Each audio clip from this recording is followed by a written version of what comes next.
প্রচন্ড শীতের রাত, উনি সফরে বেরিয়েছেন হাদিস কালেকশনের জন্য। উনি মাগরিবের নামাজ, এশারের নামাজ পড়ে একটা মসজিদে শুয়ে পড়লেন, আর শুয়ে শুয়ে হাদিস পড়তেছে, আর মনে মনে ভাবলেন রাতটা মসজিদে কাটায় দেয়। কিন্তু দারোয়ান এসে বলে মসজিদে থাকতে পারবেন না, ওঠেন।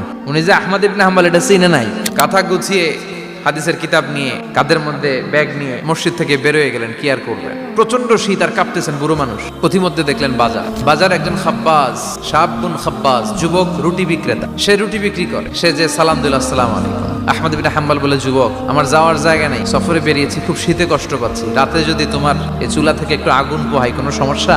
যুবক বলে, না না, সমস্যা না, আহলান ওয়া সাহলান, বসে আমতে আসেন, আপনি আগুন পোহাইলে আমার সমস্যা কি? আল্লাহ শুকরিয়া করে উনি বসলেন আর আগুন পোহাচ্ছেন। আর খেয়াল করলেন যুবক রুটি বানায় আর পরে আস্তাগফিরুল্লাহ, রুটির দলা বানায় পরে আস্তাগফিরুল্লাহ, খামির বানায় আর পরে আস্তাগফিরুল্লাহ, খালি এটাই পড়তেছে। ইমাম আহমদ ইবনে হাম্বল তো অবাক, কিরে এটা আবার কেমন যুবক, খালি আস্তাগফিরুল্লাহ। উনি প্রশ্ন করলেন, যুবক, ঘটনা কি? আসার পর থেকেই তোমার দেখতেছি তুমি রুটি বানাও, রুটি বিক্রি করো আর পড়ো আস্তাগফিরুল্লাহ।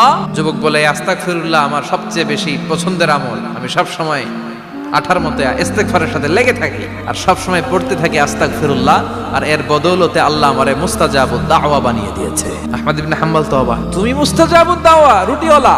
আমি এত বছর হাদিস পড়াই, আমিও তো মুস্তাজাবুদ দাওয়া না, তুমি দোয়া করলে সব কবুল হয়ে যায়? যুবক বলে, না, আনা মুস্তাজাবুদ দাওয়া, আমি আমার জীবনে যত দোয়া করেছি কবুল করে নিয়েছে কে? সব দোয়া কবুল করে নিয়েছে আল্লাহ, একটা দোয়া ছাড়া। কি সেই দোয়া? যুবক এবার বলতে শুরু করলো, আমার জীবনে যে দোয়াটা আল্লাহ কবুল করে নাই সেটা হচ্ছে আমি আল্লাহর কাছে অনেক চেয়েছি, অনেক দোয়া করেছি যে আল্লাহ, শুনেছি এই জামানার সবচেয়ে বড় মুহাদ্দিস, তার নাম নাকি ইমাম আহমদ ইবনে হাম্বল। আল্লাহ, তোমার কাছে আমার চাওয়া, আমি যেন এই ইমাম আহমদ ইবনে হাম্বলরে দেখে মরতে পারি।